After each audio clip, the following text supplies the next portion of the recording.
something to keep you here, to grow you into leadership positions so that when we're sitting on the sidelines, you all are leading. And if we don't start working now to make things here in Shelby County so that you stay here, then we're missing our golden opportunity. And when I look across this group and I see the talent that we have, we've got a monumental challenge ahead of us. When I was elected mayor and I took office, one of the first things I undertook was what we call our Young Professionals Initiative. And what we're doing with our Young Professionals organization is pulling in those young professionals in that age range that I just defined for you a while ago, and I use them to advise me on what we can do to start stimulating things here in Shelby County to keep you here. So I'm very proud of the work that they're doing, the things that they're doing, and hopefully by the time you get to that very significant age of really passage from your academic life to your more professional life, there'll be opportunities to keep you here. So that's really what you all are about. It's preparing for that day. It's preparing for that future. Let me start off by just talking about what I refer to as just the role of leaders. First of all, and I think this is vitally important, is that leaders have to really exhibit characteristics that are above the standard. Very simply stated, is you have to be held to a higher standard when you're a leader. Leaders should be held to a higher standard.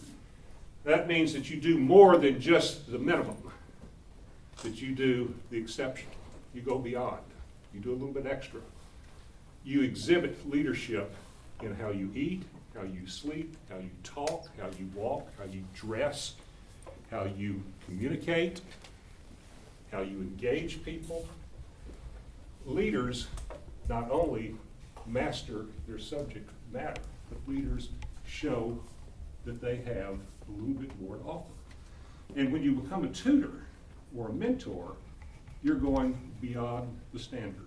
You're going beyond the minimum.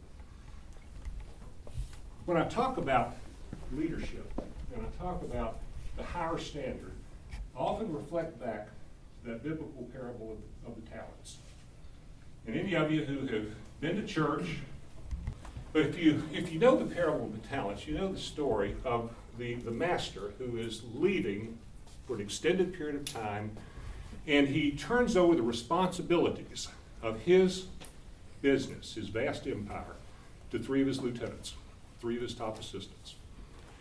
Let's kind of put it in a common day terminology. The boss is leaving town for 3 months. The boss runs this big operation, and he calls in his three top assistants and says, I'm going to be gone for about 3 months. You all are in charge.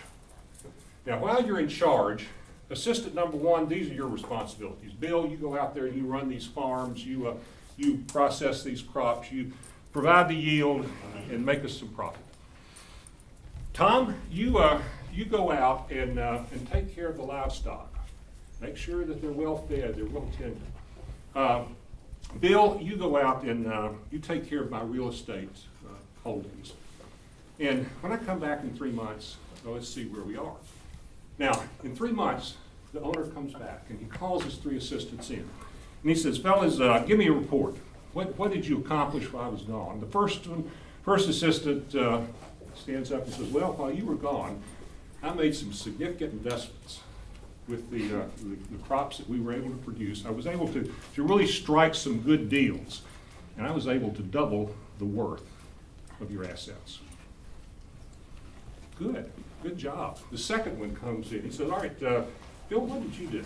Well, I took your cattle operation, and I did some rather innovative breeding concepts, and I've doubled your herd.